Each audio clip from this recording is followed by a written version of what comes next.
Olá, começa agora o nosso programa Vitalidade aqui pela TV Câmara Canal 16 da NET, o primeiro deste ano de 2020. Hoje vamos conversar sobre o Janeiro Branco, uma campanha criada em favor da saúde mental. Nosso entrevistado é o doutor em psicologia Rodrigo Jacobo Serra, que além de psicólogo clínico, é professor da Universidade Fevale.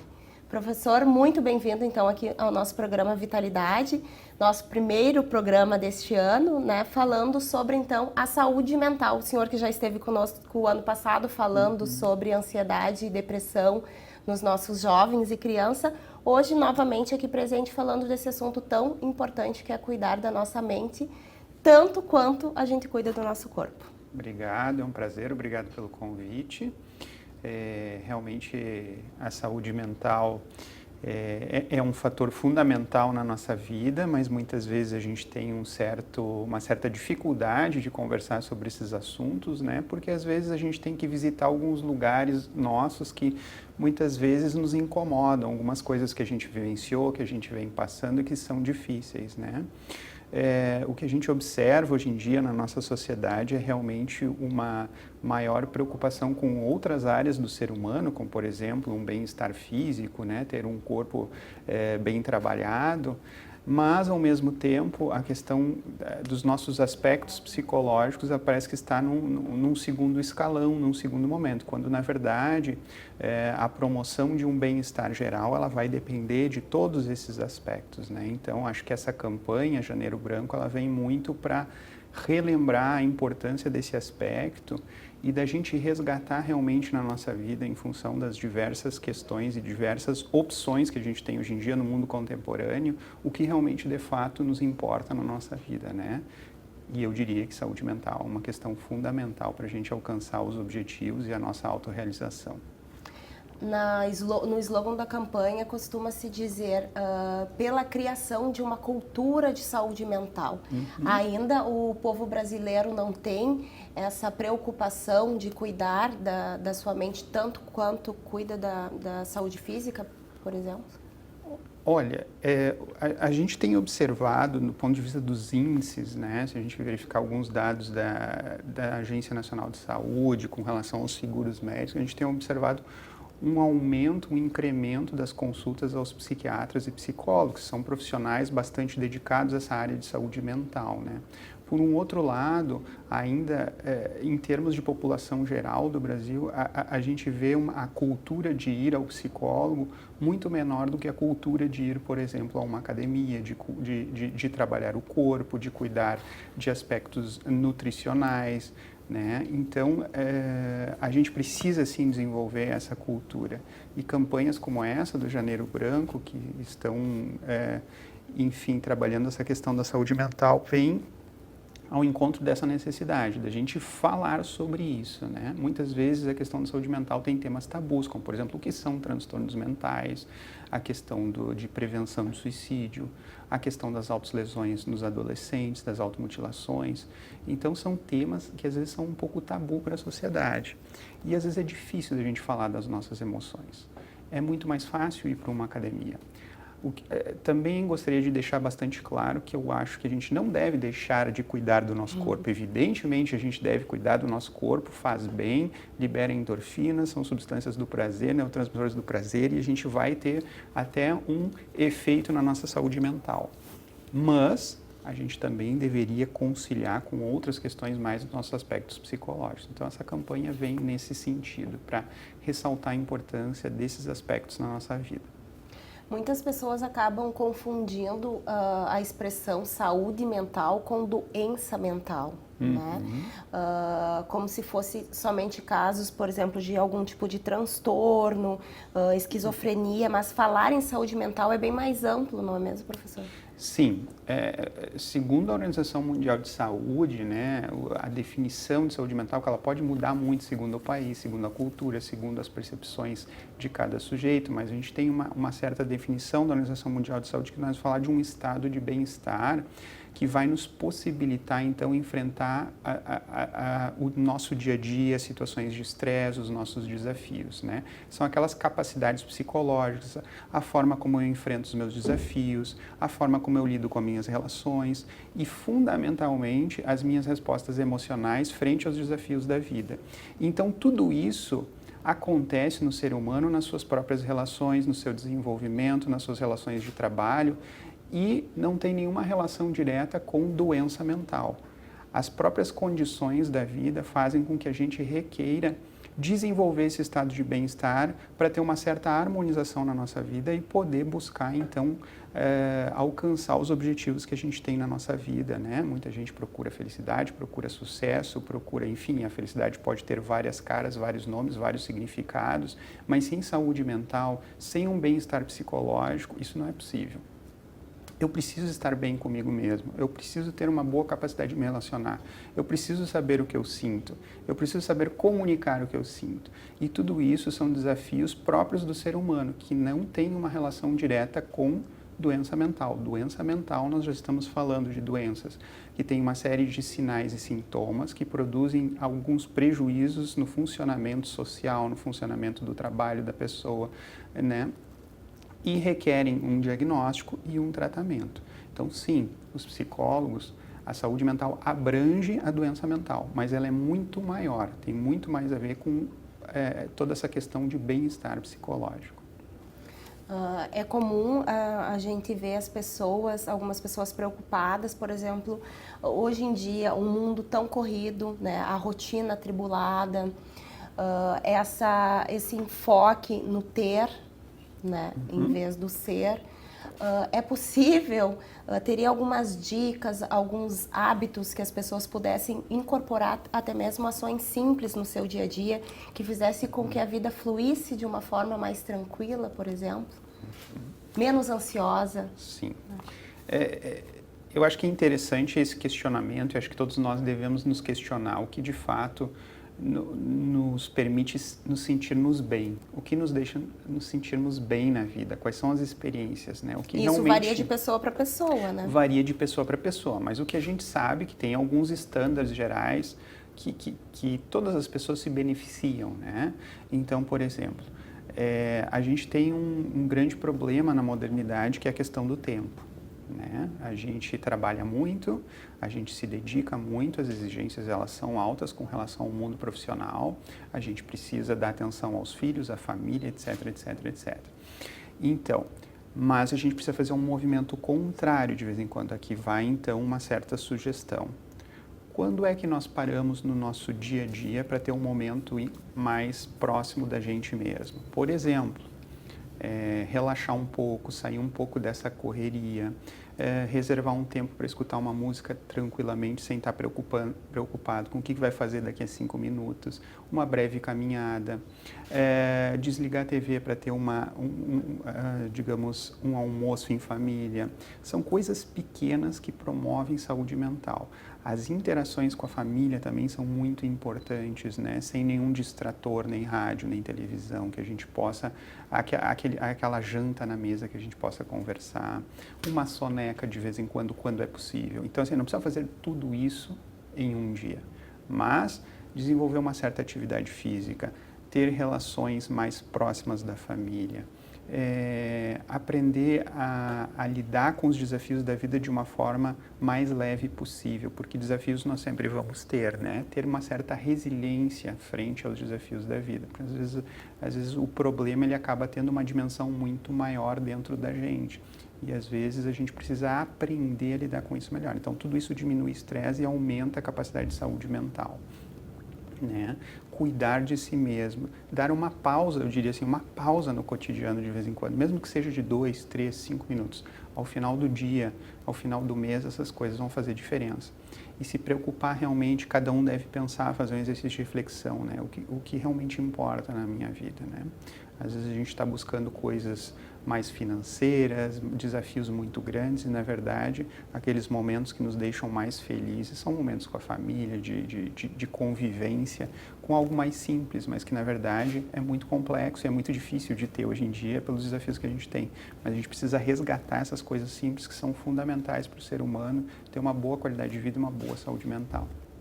E quando a gente fala em saúde mental, não significa só na vida adulta, desde criança, né?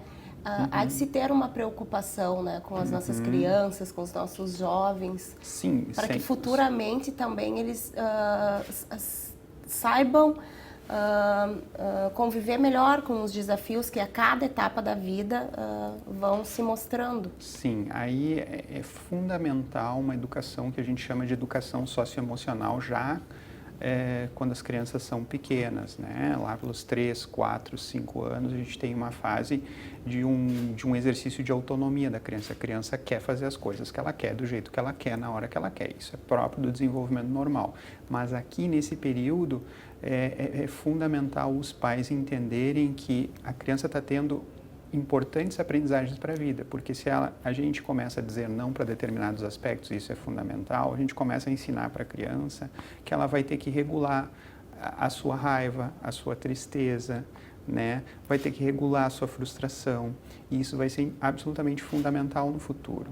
Então, no momento que ela sofrer alguma frustração, quando adolescente, quando adulto, aquilo vai ser algo mais próximo já da realidade dela.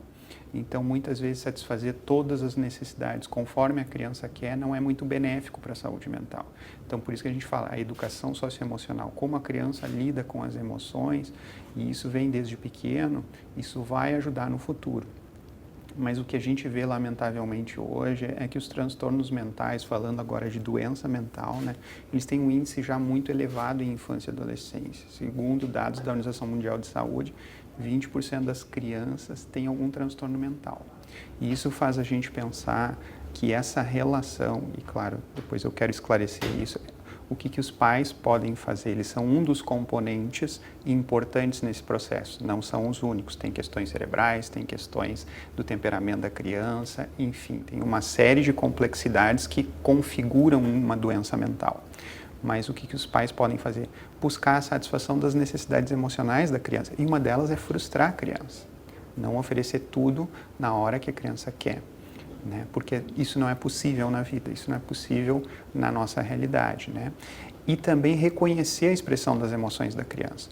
Porque isso é um fator fundamental também para a saúde mental. Se eu estou muito triste e eu não reconheço essa tristeza, eu não sei o que está me deixando triste, eu não sei expressar essa tristeza, aumenta a probabilidade, então, de que eu não saiba lidar com isso e que eu venha, por exemplo, a me automutilar. Porque é um vazio muito grande, eu não sei como lidar com isso, eu não sei o que fazer com isso. Então, essa interação socioemocional desde pequeno lá com a família vai ajudar futuramente, certamente, além de prevenir a doença mental também. Quando nós falamos de ansiedade, depressão, transtorno bipolar, síndrome do pânico, fobias, estresse causado pelos mais diversos motivos, emocional ou físico, por exemplo, nós falamos em doenças mentais? Sim, sim. Esses são exemplos de algumas doenças mentais, né, que possuem diagnóstico, que possuem sintomas, que normalmente os psicólogos, psiquiatras usam 2 manuais classificatórios para elas para detectar, né? São manuais que identificam quais são os sintomas que caracterizam esses tipos de doenças mentais, que é o DSM-5, né? E atualmente a CID-10, Classificação Internacional de Doenças, né? Então, sim, estes seriam alguns exemplos de doença mental ou transtorno mental, também conhecido. Recentemente saiu no jornal 0 Hora, no dia 18 e 19 de janeiro, uma entrevista com o professor, doutor, né, Flávio Kapczynski.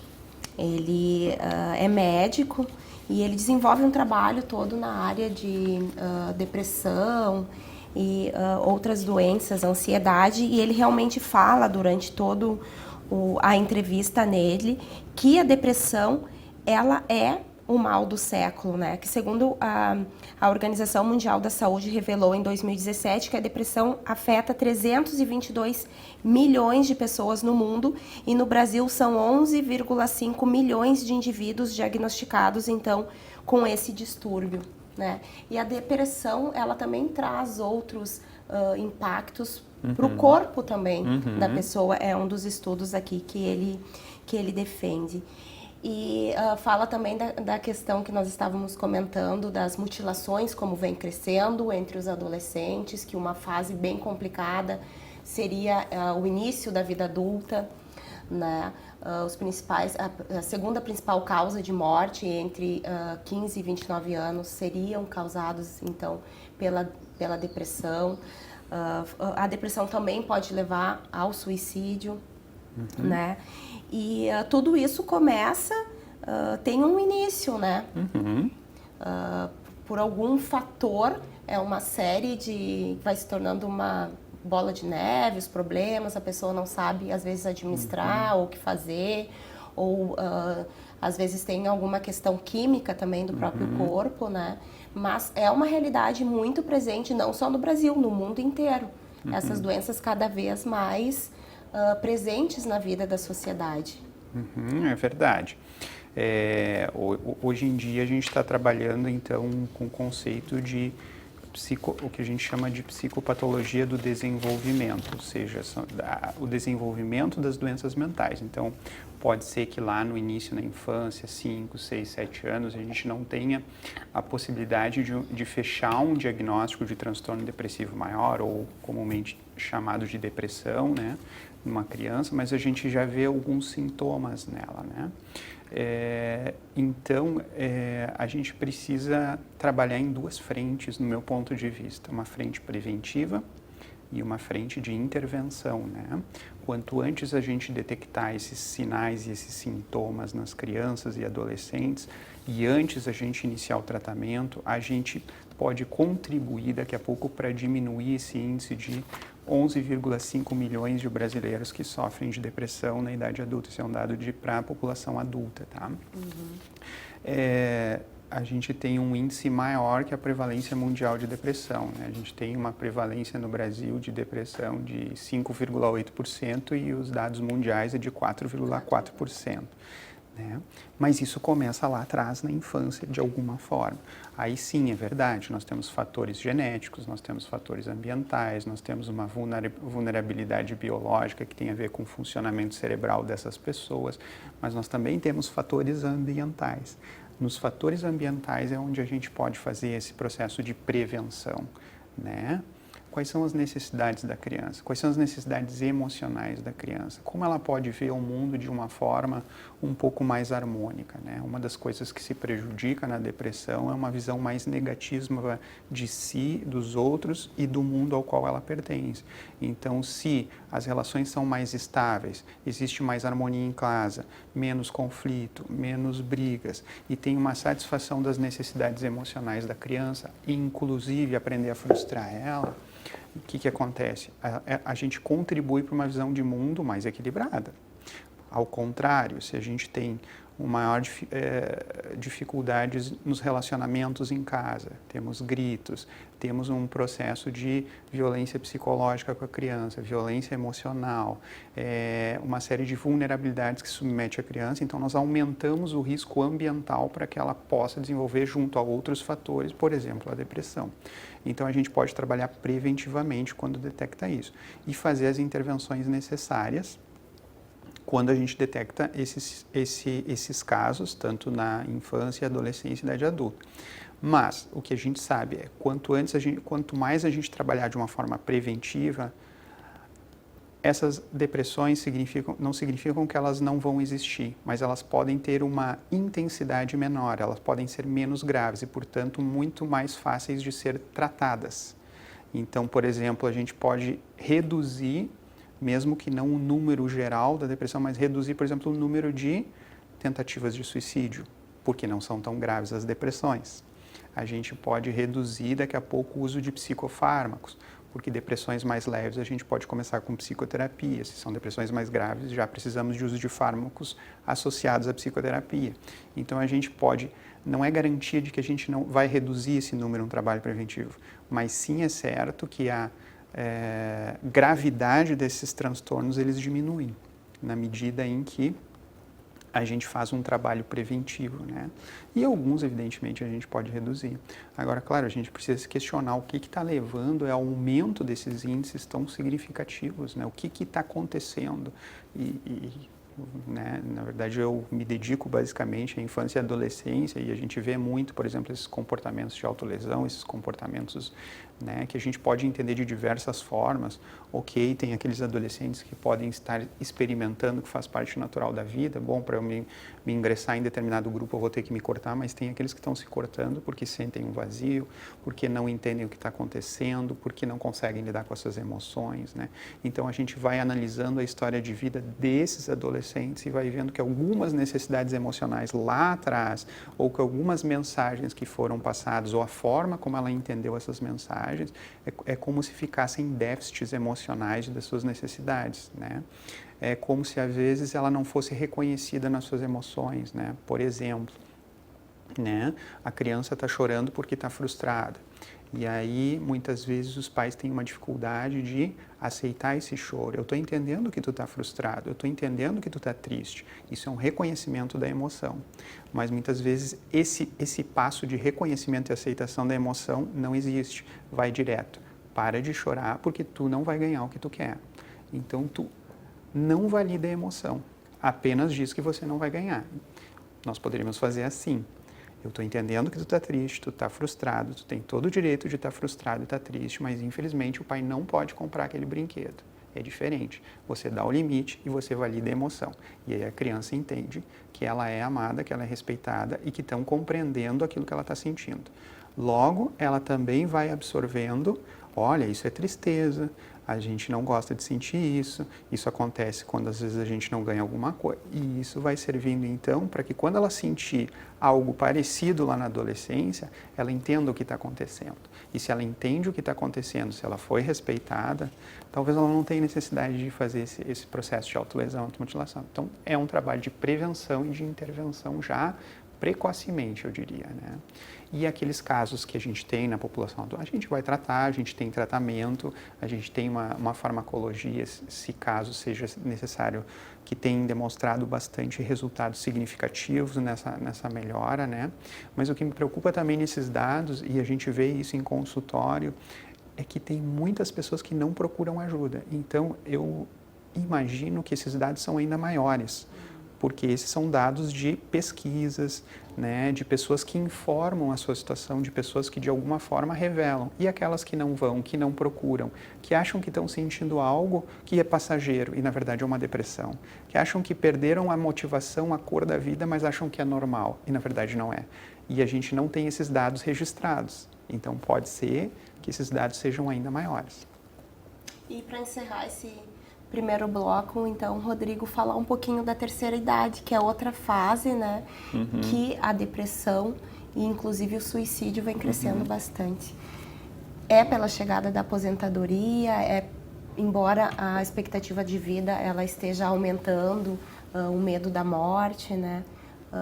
O que acontece, fica à vontade, o que acontece nessa fase, então, da terceira idade da vida adulta? Então, assim, no meu ponto de vista, né, a gente tem sempre desafios ao longo do ciclo vital, né? Então, a gente, quando é pequeno, a gente quer crescer logo, aí quando a gente chega na adolescência, a gente quer dirigir, quer fazer coisas de adultos, aí daqui a pouco a gente vai querer trabalhar até a nossa casa, e aí quando a gente chega lá na terceira idade, então a gente alcançou uma série de questões, uma série de desafios, e é um período em que a gente precisa se reorganizar psicologicamente, né? Porque alguns desafios já foram conquistados e a gente também está percebendo que vai diminuindo, algumas questões vão diminuindo. A nossa capacidade, por exemplo, de física, né? Diminui, a gente tem menos força, mas a gente tem outras coisas que a gente precisa se dar conta, a gente tem experiência de vida, né? Onde é importante a interação com outras pessoas, né? Os netos têm um papel fundamental aí, eles começam a dar um sentido também para essa terceira idade, super importante, né? Então, claro, quando os desafios começam a desaparecer, eu preciso buscar sentido de novo, né? E às vezes algumas pessoas não estão encontrando sentido, se sentem muito tristes, como você falou, chateadas, deprimidas porque deixaram o trabalho. É muito difícil você passar 35, 40 anos, a gente já nem sabe mais quando vai se aposentar hoje em dia, né? 35, 40 anos trabalhando, fazendo uma coisa e de repente você não está mais fazendo aquilo. Imagina um ator Imagina alguém que trabalha na TV, que tem os holofotes, que tem a câmera, e daqui a pouco não tem mais câmera, e daqui a pouco não está mais na mídia. Existe, né, uma espécie de baixa emocional, e algumas pessoas têm dificuldade de lidar com isso, de entender que é uma nova etapa, que elas podem alcançar uma terceira idade, digamos assim, com uma certa saúde mental. Não necessariamente as pessoas têm que passar por isso, mas alguns fatores ambientais como esses, por exemplo, né, saída do trabalho, refletir sobre a vida, repensar sobre o que eu vou fazer, se reorganizar. Por isso tem muitas pessoas que se aposentam e seguem trabalhando também. É muito difícil largar, né, essa identidade psicológica que a gente tem com o trabalho. Parece que eu não sou nada. Não, você é muita coisa, além de ser aquilo que você trabalha, além de se dedicar a isso, né? E é preciso resgatar isso, só que desde uma outra perspectiva. Então, tem uma queda então, na questão física, nos objetivos de vida, a saída, tudo isso sim aumenta o risco, né? Para algumas pessoas que têm uma certa dificuldade de reelaborar o que ela vai fazer a partir de agora, com as condições que ela tem, né, com as capacidades que ela tem. Mas sim, tem estudos que mostram que sim, que é possível ter uma terceira idade com uma qualidade de vida, com uma boa saúde mental. Não todas as pessoas vão passar por isso. Aquelas que têm maior vulnerabilidade, né, maior sensibilidade, maior dificuldade de compreensão de todo esse processo, elas podem padecer, então, de alguma doença mental, principalmente, né, depressão, que é muito comum na terceira idade. Professor, nós chegamos ao final desse nosso primeiro bloco. O Vitalidade de hoje traz esclarecimentos sobre a campanha Janeiro Branco. Quem cuida da mente, cuida da vida. Vamos a um breve intervalo e voltamos já. Fique conosco.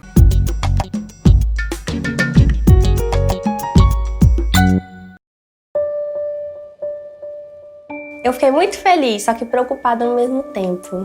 Aquele sonho que eu tinha meio que me assustou, sabe? Foi um baque. Para mim foi tranquilo saber que eu ia ser pai. Meu nome é Tainara, tenho 22 anos e estou gestante de 29 semanas. A gestante, ela tem direito a fazer o pré-natal, no mínimo 9 consultas. Eu cuidando da minha saúde, eu cuido da saúde da minha bebê. Se ela fizer um pré-natal bem feito, é certeza que o parto vai ser tranquilo. Uma alegria imensa, é muito bom, uma sensação maravilhosa, muito bom, muito bom. Um momento único, com muita saúde, alegria e muito amor.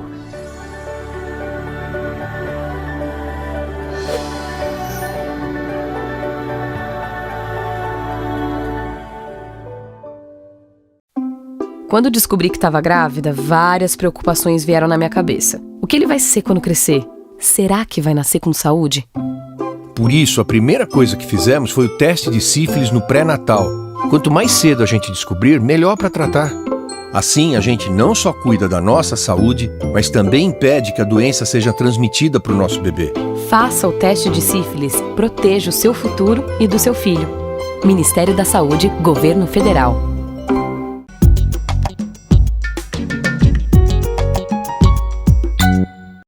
Estamos de volta com o programa Vitalidade. Aqui no estúdio da TV Câmara conversamos com Rodrigo Jacobo Serra, doutor em Psicologia e professor da Universidade Fevale. Nossa conversa é sobre saúde mental. Professor, então conversamos bastante sobre a importância de se criar uma cultura de saúde mental, né? É uma prática estimulada pela campanha Janeiro Branco. E falamos sobre depressão, sobre ansiedade nas diversas fases da vida, desde criança, né, até a terceira idade. O senhor acredita que ainda tem muito preconceito em relação à terapia e a outras práticas que podem ajudar as pessoas a manter uma saúde mental? Nós temos as terapias holísticas, tem as terapias realizadas com os psicólogos, né? O que é importante, assim, no seu entendimento, para se conquistar, então, e para manter uma saúde mental nos tempos de hoje, né? Um mundo tão concorrido, no apego ao ter e não tanto ao ser, como nós falamos no primeiro bloco, na correria do trabalho, né? E, no mundo tão ansioso, né, por respostas, por tudo. Então, O que o senhor acredita da importância de se buscar fazer alguma coisa, né, que promova, então, a saúde mental? Muito bem. Então, essa é uma outra questão importante. Eu acho que tem uma questão... tem dois aspectos importantes no meu ponto de vista. Um deles é uma questão cultural, né? Muitas pessoas observam ir ao psicólogo, palavra psiquiatra ainda mais grave ainda. Eu estou louco, eu tenho um transtorno, eu tenho uma doença, isso não é para mim. Eu consigo sair dessa sozinho. Eu consigo sair dessa sozinho, muito bem, isso é bobagem, o que eu estou sentindo, isso vai passar. Então tem um estereótipo cultural de que isso não é para mim, ou de que isso é para pessoas diferentes de mim, que tem um problema bem grave. Na verdade, esses profissionais, esse é um aspecto ao qual a gente trabalha a doença mental. A gente trabalha outras coisas também. A gente trabalha quando as pessoas estão numa situação de crise. O que é uma situação de crise? Ela está se separando, ela perdeu uma pessoa querida, ela está se readaptando num outro país, enfim, uma série de questões que podem ser uma crise para a pessoa. O que é normal, o que não é doença mental, é normal a gente ter esses processos na vida, né? Nem sempre eu preciso estar o tempo inteiro feliz. Isto sim não é normal. Estar sempre feliz pode ser uma condição chamada mania, tá? Que isso é outra coisa, outra característica do transtorno bipolar. Eu preciso ter as oscilações, mas ter a capacidade de regular essas oscilações emocionais. Isso é diferente. Então, eu preciso, sim, sentir alegria, sentir tristeza, sem achar que isso é uma coisa ruim. Não, isso é absolutamente normal e é um pacote genético, biológico, que a gente tem essas emoções para a gente poder se comunicar e se adaptar às necessidades que a gente tem. Então, tem essa questão cultural que é importante a gente vencer. Não é só para doença mental. Não, você não está louco necessariamente. E quebrar esse prejuízo, né? Essa ideia de que se a pessoa, por exemplo, caso tiver um transtorno mental, ela está incapacitada para o resto da vida, ela não tem ajuda. Sim, ela tem ajuda. A gente pode fazer muitas coisas por ela.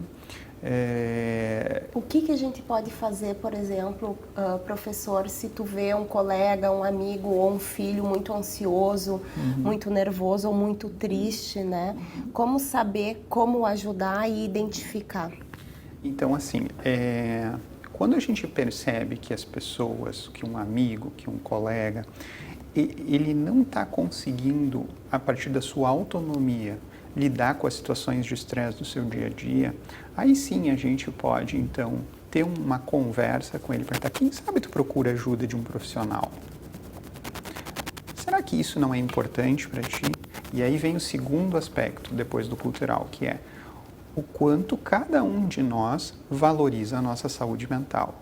E o terceiro, que tem a ver com esse segundo, é o que é importante para mim. É importante para mim me sentir bem? É importante para mim eu ter uma boa saúde mental? O quanto isso é importante para mim na vida? Né? Porque às vezes aí vem um conflito frente àquilo que a gente conversava do ter e do ser. Mas o colega trocou o carro, então eu tenho que trocar, por exemplo. Mas é importante eu trocar o carro, mas também é importante a saúde mental. Então, atribuir pesos às coisas e ver o que realmente é importante. Mas eu não tenho dinheiro para... Essa é outra coisa que eu escuto. Eu não tenho dinheiro para pagar psicoterapia. Ok? Né? Mas vamos ver, então, de que forma eu posso fazer. Vamos negociar, vamos conversar e vamos ver de que forma eu posso investir nisso também na minha vida. Isso é importante, porque se é importante, eu vou dar um jeito nisso também. De alguma forma, eu vou encontrar um profissional que me adapte também às minhas necessidades financeiras, né? E encarar também como um investimento e não como um gasto. Exatamente, né? Isso é investimento. Investir. Quais são as coisas importantes na vida, né?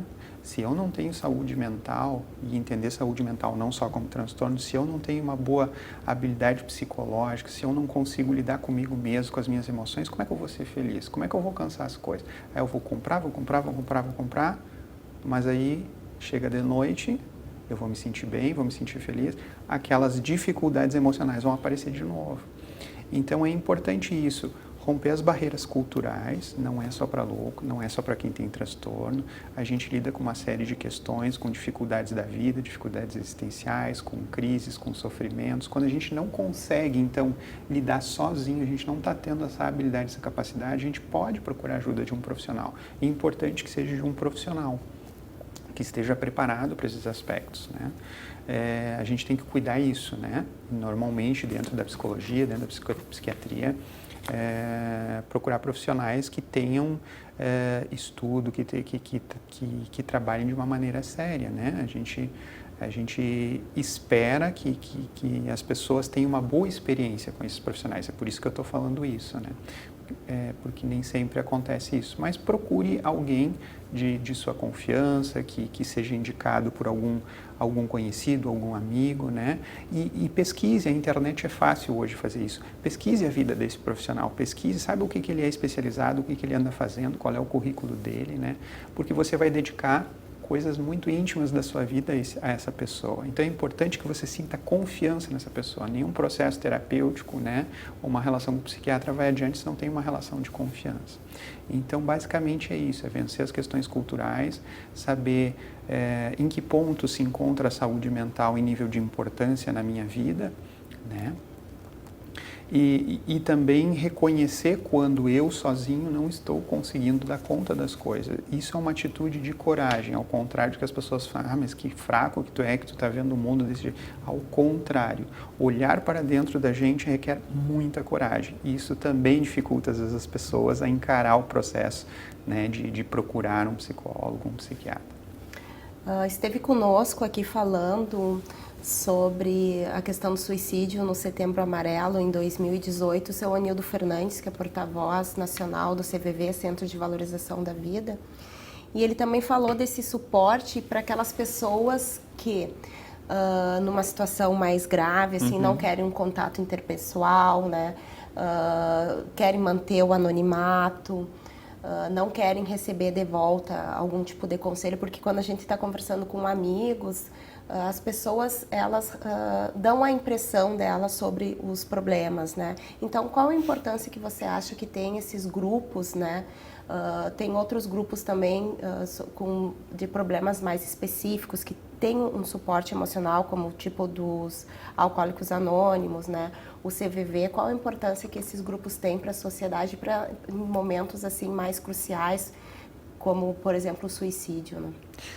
Eu acho que eles fazem um trabalho absolutamente necessário na sociedade, fundamental e importante. Penso que tem pessoas que têm muita dificuldade de se expressar, de expressar as coisas que estão sentindo, e naquele momento, em crise excessiva, grave, se não tivessem esse telefone, talvez se machucariam feio, talvez cometessem o suicídio, né? Então, o que a gente sabe por pesquisa também é que o que a gente chama de hotlines, as linhas quentes, né? Elas ajudam muito no processo, elas são fundamentais, e a gente precisa falar dessas coisas.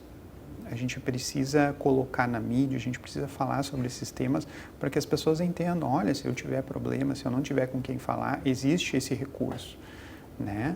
Os Alcoólicos Anônimos também fazem um trabalho maravilhoso. A gente tem N relatos aí de pesquisa, de vivência, de experiência, de pessoas que conseguem vencer essa dificuldade com relação a uma substância, né, psicoativa, né? Uma substância química. Então, E é comum as pessoas que são acometidas, por exemplo, por depressão, ansiedade, utilizarem drogas ou fazer um uso excessivo de bebidas alcoólicas também para tentar fugir um pouco dos problemas? Às vezes os adolescentes usam maconha, às vezes os adultos podem usar alguma droga para aliviar exatamente os problemas, né? Às vezes a forma da gente lidar com os problemas é um jeito assim de se anestesiar, né? Então, eu uso drogas. O certo é que a pessoa que tem um uso de uma substância, né, como essas, ela não está bem. Ela está precisando de ajuda, alguma coisa está acontecendo. E a gente precisa olhar para essa pessoa além do seu uso da droga em si, né? O que está acontecendo na vida dela? E uma das grandes questões também é que às vezes os tratamentos que a gente tem são muito focados em retirar esse uso, em fazer com que a pessoa... Mas a pessoa ela é muito mais que esse uso, então a gente precisa abranger esse tratamento também. Então, um dos componentes, sim, é os Alcoólicos Anônimos, que para muitas pessoas funcionam, para algumas outras elas preferem outro tipo de intervenção, mas tem muita gente que se beneficia disso. Então, digamos, recursos que nós temos, que precisamos divulgar para a população e dizer, isso está aí, você pode usar. E são pessoas que são, né, que têm uma experiência. Ninguém vai trabalhar num CVV se não tem uma formação específica para isso e uma disponibilidade de escutar essas pessoas. Então também tem que entender que não é qualquer pessoa que está do outro lado, está acostumada, está preparada, né? Isso é importante também, né? Porque às vezes os amigos, se a gente falar só para os amigos, não sabem nem o que fazer e não é culpa dos amigos, eles são amigos, né? Olha, estou pensando em me machucar, e às vezes a gente, mas eu nem sei, o que eu digo, né? O que eu falo, o que eu faço? A gente pode se sentir perdido, né? Então esse amigo pode dizer, olha, liga para essa linha, vamos procurar um psicólogo, vou aí, para aí, vamos ligar, né? Às vezes a melhor ajuda é indicar profissionais ou pessoas que estão preparadas para isso, né?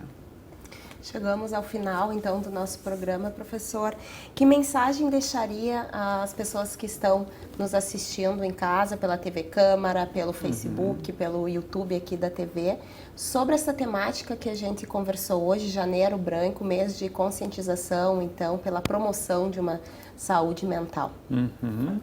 Então, o que eu diria para as pessoas é fazer um convite para elas refletirem sobre os aspectos que a gente conversou aqui, sobre o que é importante na vida delas, qual o grau de importância da saúde mental na vida delas, será que isso tem relação com a autorrealização delas, o que elas estão buscando para elas, refletir um pouco entre o ter e o ser, né? Aonde está indo toda a energia dela, né? É importante a gente viver bem, mas também acho que é importante a gente ter uma qualidade emocional, uma qualidade de vida subjetiva, psicológica também, que vai fazer com que a gente consiga lidar com os desafios da vida de uma forma mais equilibrada. Então esse é o convite, né? Como está você consigo mesmo, né? E não tenha medo também de, se você precisar de ajuda, tem profissionais para isso não é nenhuma vergonha, eu volto a dizer, isso é um ato de coragem, olhar para dentro da gente, né? E tentar entender o que a gente pode melhorar, e o autoconhecimento e a consciência também são fundamentais para a gente ter uma qualidade de vida e desenvolvimento da nossa saúde mental. Então, muito obrigada, Rodrigo, pela sua participação aqui no Vitalidade. Eu que agradeço o convite. No Vitalidade de hoje, 1º de 2020, falamos sobre a importância de se criar uma cultura de saúde mental, prática estimulada pela campanha Janeiro Branco. Entrevistamos o doutor em psicologia, Rodrigo Giacobo Serra. Ele é psicólogo clínico e professor da Universidade Fevale. Esse programa será reprisado pela TV Câmara, canal 16 da NET, e será exibido também no Facebook da TV. Todas as edições do Vitalidade estão disponíveis no canal da TV Câmara no YouTube. Lembramos que sugestões de pauta podem ser enviadas por esse WhatsApp que aparece aqui na tela. Neste ano, nós teremos muitas conversas esclarecedoras sobre temas que envolvem saúde, qualidade de vida, bem-estar e comportamento. Continue conosco e até o próximo programa.